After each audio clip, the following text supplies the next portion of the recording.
Pagkatapos magpaalam ay magkasabay na kami ni Kelvin na naglakad patungo sa kanyang sasakyan. Ibandaan patungo sa parking ay pinagamit sa amin ng ospital. Nakasunod din sa amin ang mga tauhan ni Kelvin. "I'll drive," sabi ni Kelvin sa driver niya kung kaya agad nitong iniabot sa kanya ang susi. Nagtungo ito sa isa pang sasakyan kung saan lulan ang mga staff ni Kelvin. Inalalayan ako ni Kelvin hanggang sa makasakay ako sa sasakyan. Naupo siya sa driver's seat at binuhay na ang makina. Nanatili lang akong tahimik. Malalim na ang gabi at napapagod na ako pero hindi ako dalawin ng antok. Seryoso si Kelvin habang nagmamaneho. Nakatutok ang mga mata niya sa daan pero parang kay lalim ng iniisip niya. "That man stole a lot of important documents. The documents containing the original signature for our gas project.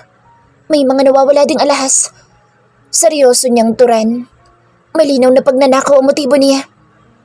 "Clearly, it's an inside job." Walang buhay na sagot ko. Kumarot ang noo niya at sinulyapan ako. Halatang hindi niya nagustuhan ang sinabi ko. "What do you mean?" "Sigurado akong sa Helen na may pakana nito." Siguradong sagot ko. "Faith, you can't accuse her. Lalo pa't wala kang ebidensya." Madiin niyang sabi. "Hindi naman nangyayari sa amin ni Daddy ang manakawan noon. Ngayon lang na dumating siya sa buhay namin. Silang mag-ina. Just because something hasn't happened before doesn't mean it will never happen. You're being unfair to Helen. Dinala niya ang daddy mo sa dati nilang tahanan at malinaw na walang itinatago sa Helen sa inyo." Saway niya sa akin. "Bakit ba ang dali niyo siyang pinaniwalaan? Hindi ako tulad niyo ni Daddy. Hindi ako magpapautos sa kanila mag-ina." "Paano kung hindi sila tulad ng iniisip mo? Paano kung hindi sila masamang tao?" Hamon niya sa akin. Hindi ako nakasagot. Gusto kong sabihin sa kanya ang mga pasaring sa akin ni Helen, but I doubt he'll believe in me. Hindi niya ako maiintindihan.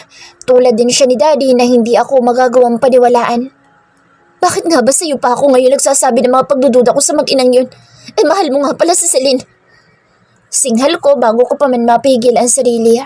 Sa pagkagulat ko'y mariing tinapakan ni Kelvin ang preno ng sasakyan. Mabuti na lang at sinuotan niya ako ng seatbelt kanina. Kung hindi baka napasubsob na ako sa unahan ng sasakyan. Itinabi niya iyon pagkatapos ay hinarap ako. Kunot na kunot ang noon niya talata ang inis niya. "Ano bang ginawa sa'yo ni Celine? Why do you hate her so much?"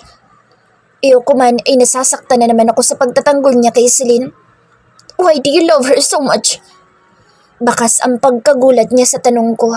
Tinitigan niya ako sa mga mata, saka sumagot. "I'm not in love with her." Inihanda ko na ang sarili na masasaktan sa magiging sagot niya. Kaya naman laking gulat ko sa sinabi niya. Hindi yun ang inaasahan ko. "Sinong niloko mo? Natatandaan ko pa noong sinabi mong si Celine ang gusto mo. Pagkatapos ngayon sasabihin mong hindi mo siya mahal?" Galit na tanong ko. Pinaglalaroan niya ba ako? Kanina lang ay magkasama na naman sila. Batid kong nangilid na ang luha ko. Kung bakit ay hindi ko na alam. Nalilito ako at nasasaktan. Nakakapagod pala ang ganito. May pakiramdam akong pinaglalaroan lang niya ang damdamin ko. Pinaglalaroan lang nila ako ni Celine. "Faith, I am telling the truth. Hindi ko mahal si Celine." Gusto ko siyang paniwalaan pero paano? Gayong kanina lang ay magkasama na naman sila. Lalong umahon ang galit ko. "I hate you, Kelvin." Usal ko. Natigilan siya sa naging tugon ko. Nagtatanong ang mga mata niyang tinitigan ako. At naiinis ako dahil pinapakita niya sa akin ngayon na nasasaktan siya. Bakit siya masasaktan? Dahil ba natapakan ang ego niya? "Stop acting, Kelvin. Ano bang plano mo? Huwag mo akong paglaruan. Huwag kang umasta na nag-aalala ka sa akin, na may pakialam ka sa akin." Galit na ani ko. Sa kanya ko na ibinuhos lahat ng sama ng loob ko na matagal kong kinikimkim. "Faith, please. Let me explain. Baka ako..." "No, Kelvin. I've had enough." Putol ko sa sinasabi niya. Naguunahan sa pagpatak ang aking mga luha. "Bakit mo ba ako pinilit na samahan ka ngayon? Tinanggap ko naman na maghiwalay na tayo, di ba? Bakit kailangan mo pa akong paulit-ulit na saktan? Nakita ko kayong magkausap kanina." Nabasa ko ang pagkagulat niya. His handsome face was flushed with guilt. Inabot niya ang kamay ko pero mabilis ko iyong iniwas. "You don't have to explain. Alam ko namang wala akong karapatan na magalit. Ako na rin na nagsabing hayaan ko na kayong dalawa." Pero hindi ko na kayang matiis na magkasama tayo. Ayoko na, Calvin. Napapagod na ako at ayoko na magpakatanga. You don't have to wait until I graduate. I'll move out. Nagulat ako nang bigla niya akong hinawakan sa braso at ubod lakas na hinila palapit sa kanya. Kasunod doon ay dumako ang isang kamay niya sa bato ko. Ang sumunod ko na lang na naramdaman ay ang paglapat ng labi niya sa labi ko. My body tensed up in shock. Walang halo ng pagtitimpi ang halik na iginagawad niya sa akin. He kissed me so hard that I almost ran out of air. Itinukod ko ang kanang kamay sa dibdib niya para pigilan siya, ngunit walang anumang inalis niya iyon. Sa halip ay hinawakan niya ang kamay ko at iginiya payakap sa kanya. Ano bang ginagawa niya? Umungol ako para tumutol pero baliwala sa lakas niya ang anumang pagpupumiglas ko. Tinitigan niya ako nang saglit niyang iwan ang labi ko. Calvin, ano bang... Reklamo ko agad, ngunit muli niya akong siniil ng halik. This time I felt his hand on my waist and I felt it slowly move up to the sides of my breast. Pakiramdam ko tuloy ay kay init sa loob ng sasakyan. Kiss me back, Faith. Utos niya. Lalo kong nalito. Hindi ako sumunod. Bukod sa hindi ko alam kung paano ay galit pa rin ako sa kanya. Bigla ay dumako ang kamay niya sa kanang dibdib ko at pinisil iyon. Ang labi din niya ay unti-unting bumaba sa leeg ko. I can feel his hot breath touching my skin. Maging ako ay nahiya sa sarili dahil sa ungol na kumawala sa akin.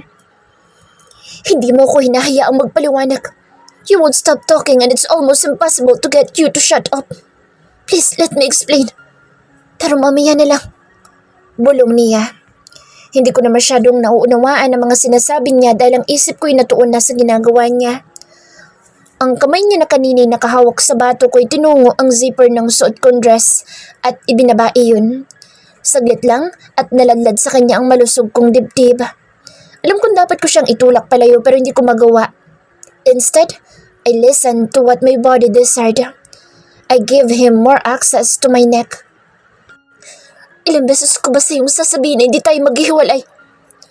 Sa namumungay ng mga matay tinitigan ko siya. Seryoso din siyang nakatitig sa akin.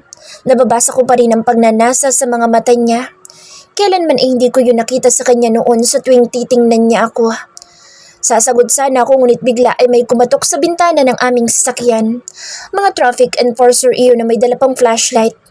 Pagkakita sa kanila ay mabilis niya akong tinulungang itaas muli ang suot na dress, saka hinarap ang mga ito. May problema ba, sir? Tanong ng mga ito nang magbaba si Calvin ng bintana. Nothing. I'm tired. So I parked here for a while and took a nap. Sagot niya. Sinulipan niya ako at napansin kong nanunodyo ang kanyang mga mata. What a liar. Batid kong namumula ako sa pagkapahiya. Tumango naman ang mga kausap niya pag ko ay sinilip ang loob ng sasakyan. Matapos iyon ay nagpaalam na kami at muli na niyang pinatakbo ang sasakyang palayo.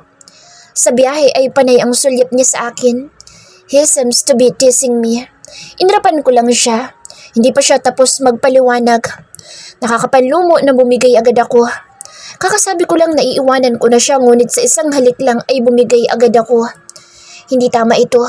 Kailangan ko siyang layuan bago pa ako mas lalong masaktan. Saan tayo pupunta? Puno ng pagtatakang tanong ko kay Calvin pagkakitang ibandaan ang binabagtas niya. Sa bahay ko. Tipid na sagot niya. Lalong kumunod ang noo ko sa sinabi niya. Bahay niya? So may bahay talaga siya? Inis na sinulyapan ko siya na noon ay hindi ako tiningnan. Maya-may pumasok ang sasakyan niya sa kilalang exclusive subdivision. Isang kanto lang buhat sa gate ay tumigil ang sasakyan namin sa malaking bahay na moderno ang disenyo. Mataas ang gate noon at ang nakikita lang ay ang ikalawang palapag at ang malawak na terrace at ang front yard ay mga tanim na iba't ibang halaman na halatang alaga ng hardinero. Nag-aakusa ang tingin ko sa kanya. Nang makapasok na ang sasakyan namin sa parking space, ay pinatay na niya ang makina noon. Bahay mo to? Tanong ko. Yeah. Tipid lang na sagot niya habang nakatingin sa akin. Bakas ang guilt na dumaan sa mga mata niya. Bakit mo ko dinala dito? Inis na tanong ko. Narinig ko ang paghugot niya ng buntong hininga. Do you think I'll take you to that apartment after what happened? You're safer here. May bahay ka pala eh. Bakit sa apartment mo na iyon mo ako inuwi? Para ba pahirapan ako? Masama ang loob na tanong ko. Sorry. Mahinang sambit niya. Iniwas niya sa akin ang tingin. I was furious with you at the time. Amin niya. Okay, I get it. Sinasadyang mo talaga akong pahirapan noon. I learned my lesson. Ibalik mo na lang ako doon sa apartment. Mas bagay ako doon at hindi sa bahay na ito. No. Mabilis na sagot niya. Bakit ba bigla ka nalang nagdedesisyon na dalhin ako dito? Hindi ka man lang nagtatanong. Isa pa, wala akong dalang mga gamit. Wala akong dalang damit. Inis na singhal ko. Kung dati ay ingat na ingat ako magtaas ng boses sa kanya, ngayon ay wala na akong pakaalam kung anong isipin niya sa akin. I wouldn't mind if you didn't change your clothes. You can wear your gown to bed, borrow some of my clothes, or go to bed completely naked. Your choice. Bukas ay pakukuha ko mga gamit mo. Sagot niya na hindi man lang nagpatinag sa galit ko. Hindi ako makakatulog dyan sa bahay mo. Maninibago ako. Pahabol ko pa. Hindi ko itinatago ang inis sa boses. At least you're safe. Walang anuman na sagot niya. Bumaba na siya ng sakyan at wala akong nagawa kundi ang sumunod sa kanya. Malawak ang bahay ni Kelvin ngunit halatang nakadesenyo iyon para sa isang binatang tulad niya. Namataan ko ang malawak na kusina. Sa tabi ng dining room ay ang malapad na sliding door patungo sa garden. Natatanawan ko doon ang malawak na pool na naiilawan ng makulay na garden light. Kay ganda ng bahay niya pagkatapos ay mas pinili niya akong itira sa apartment na iyon. Halika na. Our room is upstairs. Aya niya sa akin. Our room? Tinungo na niya ang hagdan at napipilitang sumunod ako sa kanya. Nadaanan namin ang isang kwarto at namataan ko ang ilang gym equipment doon. Kaya naman pala kay ganda ng katawan niya. Tumigil si Kelvin sa tapat ng isang kwarto at binuksan iyon. Nakatayo lang siya sa tapat ng pinto at hinihintay na pumasok ako roon. Ano yan? Wala sa sariling tanong ko. Tinasan niya ako ng kilay. May room. Subilip ako sa loob at hindi may kakailang kanya ang kwarto. Gray ang kulay ng mga cabinets, kortina at bedside table samantalang dark blue naman ang bedsheet at mga unan. But what caught my eyes was the hot tub on the balcony outside his room. Mukhang masaya ang buhay niya dito sa bahay niya. Pero kung iisipin ay madalas ay doon din siya sa apartment umuwi. Ipinilig ko ang ulo. Ayoko nang bigyan ng kahulugan iyon. Dito ka matutulog? Nag-aalang ang tanong ko sa kanya. Where do you want to sleep? Sa sala? Nakakalokong tanong niya. Bakit? Ilan bang kwarto dito? Siguro naman na may guest room ka. Ngumisi siya sa akin. This house is only 2 rooms. One for my maid and one for me. Kaya wala kang choice. Unless you want to share a room with Manang Beth. Anya na marahil ang tinutukoy ay ang katulong niya. What? Nanggigilalas na tanong ko. Tila naaaliw naman niya akong pinagmasdan. Dahil hindi ako kumilos buhat sa kinatatayuan ay nauna na siyang pumasok sa kwarto. Napipilitang sumunod na ako sa kanya sa loob. Nagtungo na siya sa cabinets at may inilabas na mga damit. T-shirt, boxer shorts at brief iyon. Napamaang ako nang iabot niya sa akin iyon. Anong gagawin ko dyan?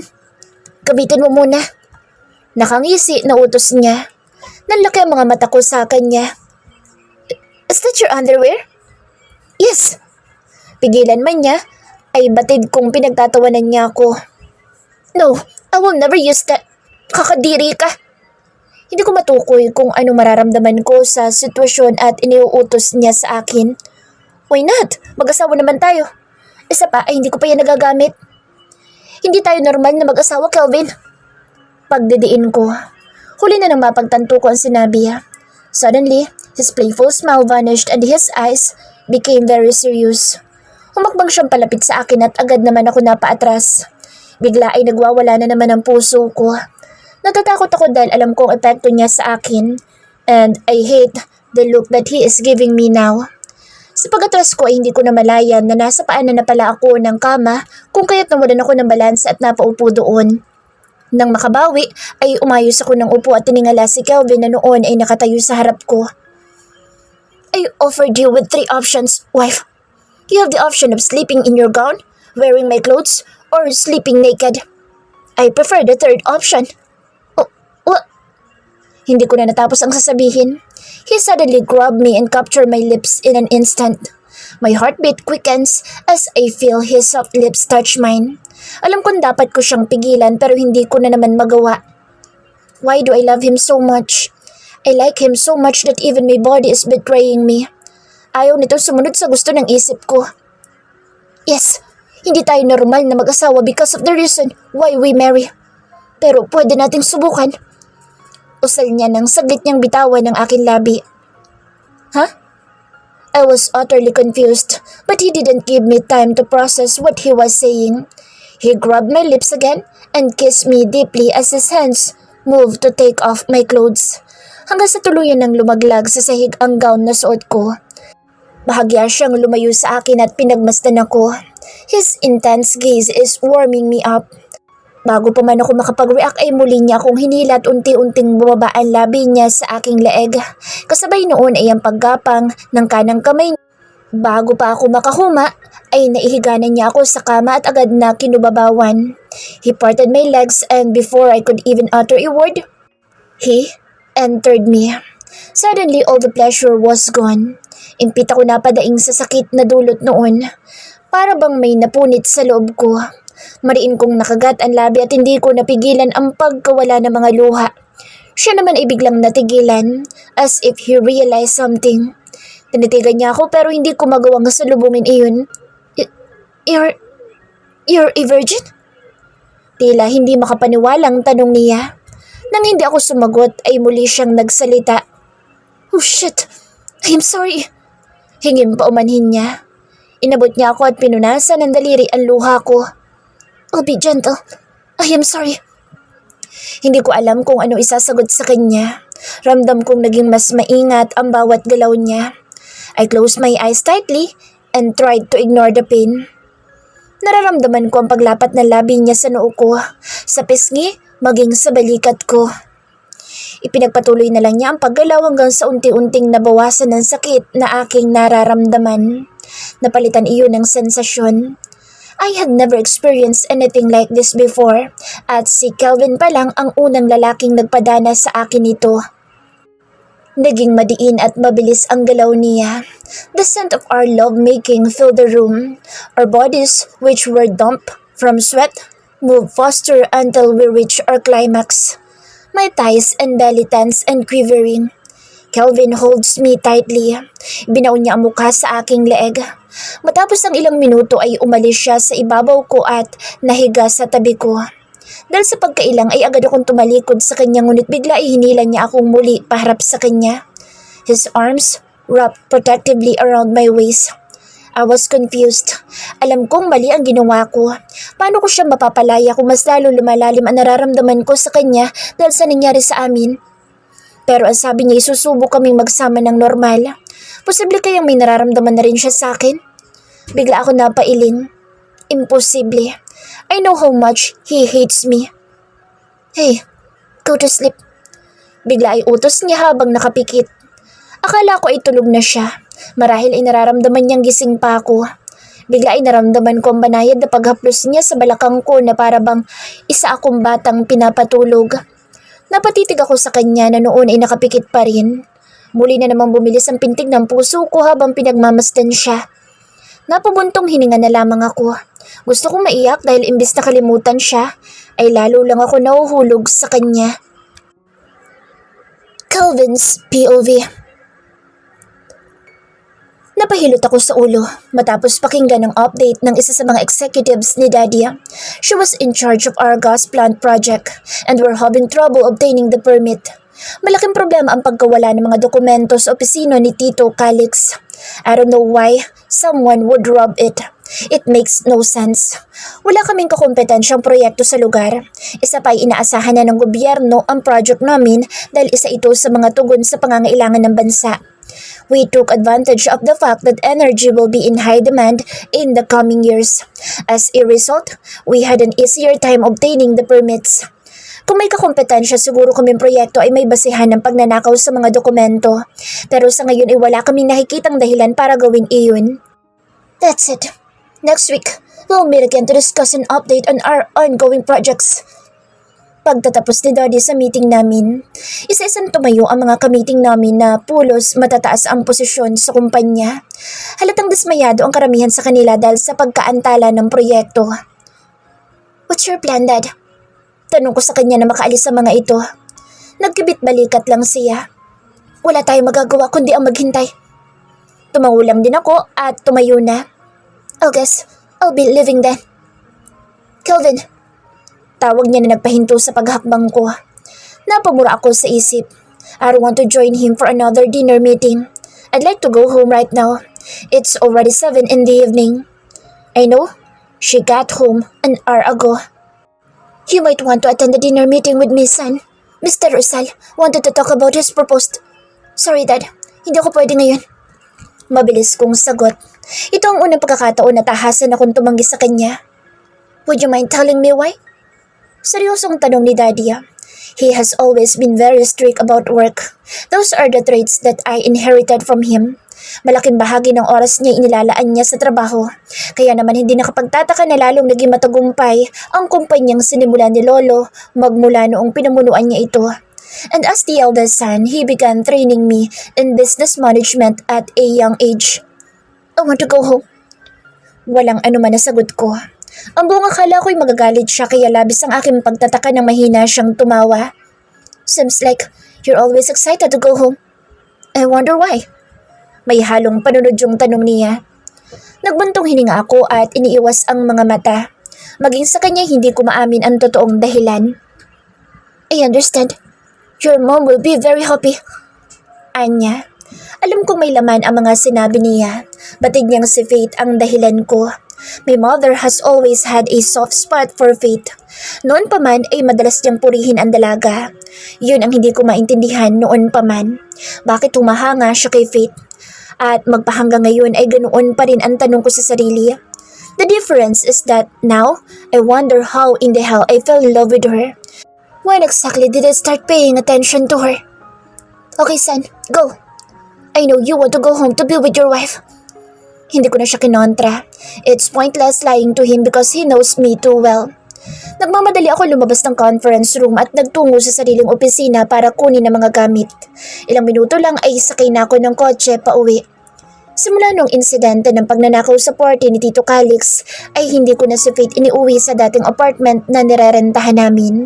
Ipinakuha ko lang ang mga gamit namin doon. Maging sa pagpasok niya ay isinasabay ko na siya. Pagkatapos ay pinasusundo sa driver tuwing uwian. Kung kaya alam ko nakauwi na siya kanina pa. Alam ko nagtataka siya sa biglaang pagbabago ko.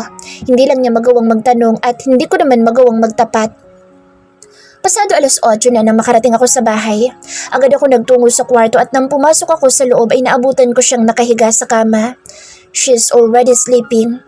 Namataan ko ang laptop at notebook niya nakapatong sa kama sa tabi niya. Alam kong abala siya sa pag-aaral ngayon. Naupo ako sa tabi niya at pinagmasdan siya habang mahimbing na natutulog. Ay say. Umuwi ako na maaga sa pag-asang maabutan ko siyang gising pa ngunit bigo ako ngayon. Mukhang pagod yata siya. Hindi ko maintindihan kung ano ang nangyayari sa akin. Just a few months ago, I was certain that I did not love her. I didn't even like her to begin with. Sure, she's attractive, but she's a spoiled brat who knows nothing about life. I also dislike how jealous and selfish she is around Helen and Celine. Hence, I cannot recall when I first began to notice her. Nalaman ko na lang na nahulog na ako sa kanya. Hindi ko maipaliwanag ang naramdaman noong sabihin niya sa akin na siya na mismo ang kakausap sa daddy niya para maghiwalay kami. Hindi ko maintindihan kung bakit nalulungkot ako dahil alam kong galit ako sa kanya noon. Hindi ko gusto ang makasal sa kanya ngunit sa isang banda ay ayokong mawala ng bisa ang kasal namin. I refused to let her go. Nagawi ang mga mata ko sa damit niyang bahagyang nakataas. Nakikita ko nakakaakit niyang balat. I'd be lying if I said I didn't desire her. Noon pa man ay nais ko na siyang angkinin ngunit pinigil ko ang sarili dahil alam ko maghihiwalay din kami. I've attempted to avoid her but she is like a drug that I cannot resist. Sa huli ay hindi ko din napigilan ang sarili. And from the moment I first tasted her, I became addicted to her. My entire being desperately wants her. Even right now, I know I want to take her. Makailang beses nang may nangyari sa amin.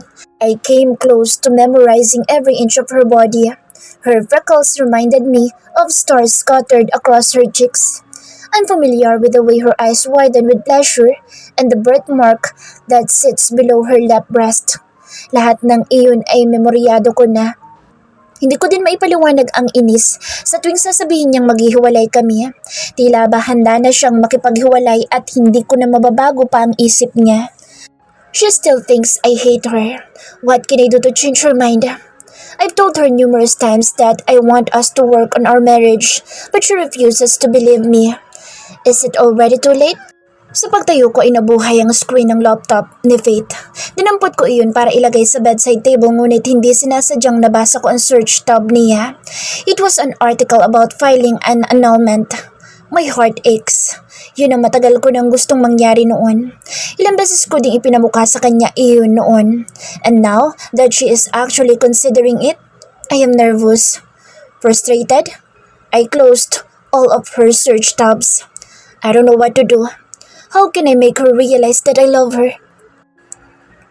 Faith's POV. The past few days have been an emotional roller coaster for me, and I started to feel like I am a complete idiot. Pansin ko ang pagbabago ng pakikitungo sa akin ni Kelvin at aaminin kong binubuhay na naman niya ang aking pag-asa na baka sakali, kahit konti, ay mahal na niya ako. Umaasa na naman ako. Ang kaso alam kong sa aming dalawa ni Celine ay ito pa rin ang pipiliin niya. Bakit isusugal ko pa ang puso gayong matagal ko nang alam na wala na akong pag-asa? Hindi ko na alam kung ano ang gagawin. Hindi ko maintindihan kung bakit kailangan pa ako ni Kelvin bigyan ng pag-asa. Hoy, nakatulala ka na naman dyan. Untag sa akin ni Michelle dahilan para matuon ang atensyon ko sa kanya. Nakatambay kami noon sa room at naghihintay sa pagdating ng professor sa last subject namin. May iniisip lang ako.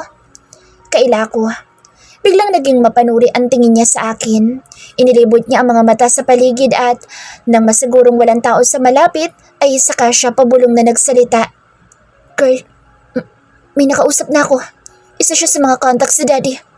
Matutulungan ka niya. Agad ang pagsipa ng kaba sa dibdib ko sa balita niya. Humingi ako ng tulong sa kanya sa paghahanap ng taong pwedeng mag-imbestiga sa nakaraan ni Helen at Celine. Natatakot ako at pakiramdam ko'y delikado ang ginagawa ko ngunit ayokong tumigil.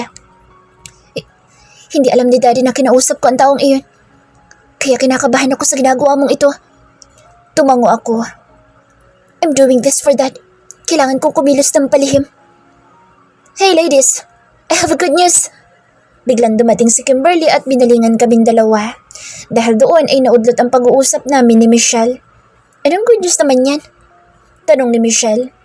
Wala daw si Ma'am kaya walang klase. Masayang bulalas ni Kimberly. Kaloka ka, kaya pala sayo mo. Natatawang sagot ni Michelle. Mamasyal muna tayo. Parang batang aya ni Kimberly sa amin. I'm sorry pero hindi ako pwede. Parehas kaming tamad nung kapartner ko kaya wala pa kami ulit na nagagawa sa case study namin. Huwag niyo akong ayain mamasyal ngayon dahil baka bumigay na naman ako. Lalo na kaming walang matatapos. Mahabang litanya ni Michelle. Dinampot na niya ang bag at nilapitan iyong kaklase namin na siya niyang partner. Hindi na nakapagprotesta pa si Kimberly kung kaya ako na lang ang binalingan niya. Kumusta na pala ang case study niyo? Okay, ang case study namin. Bigla ay singit ni Ralph sa usapan namin. Nakalapit na pala siya sa amin pagkatapos ay binalingan ako. Sama ka? Babalik ako doon sa restaurant. Dahil madalas kami magkasama sa paggawa ng case study ay naging malapit at komportable na kami sa isa't isa. Noong isang araw pa kami nagbabalak bumalik sa kainan na pinagdalhan niya sa akin noon. Kaya lang ay hindi kami makahanap ng oras. At ngayon nga ay gusto kong sumama sa paanyaya niya. Ang ipinag-aalala ko lang ay si Kelvin. Madalas ay sinusundo niya ako o kung hindi naman, siya pwede ay pinapasundo niya ako sa driver niya. Gusto ko sana. Kaso, kakain kayo? Sama ako? Singit ni Kimberly na halata ang pagkasabik. Ani may bata siya na gustong-gustong mamasyal. Sigurado ka? Simpleng kainan lang yun. Sa tabing kalsada lang. Paniniyak ni Rob sa kanya. Halata ang pag-aalangan kung magugustuhan ba ni Kimberly ang lugar. Oo naman, di naman ako maarte no. Baka nga itong si Faith ang umayaw eh. Hindi no, natikman ko ng pansit dun eh. Kontra ko sa sinabi niya. Talaga? Eh ano pang hinihintay mo, Ralph? Tara na, sa sasakyan mo. Tumatawang baling ni Kimberly sa lalaki. Kinawitan niya ang braso sa akin at hindi na ako nakatanggi. Napailing na lang si Ralph sa kanya pagkatapos ay natawa. Magkakasabay na kaming tatlo na nagtungo sa sasakyan niya.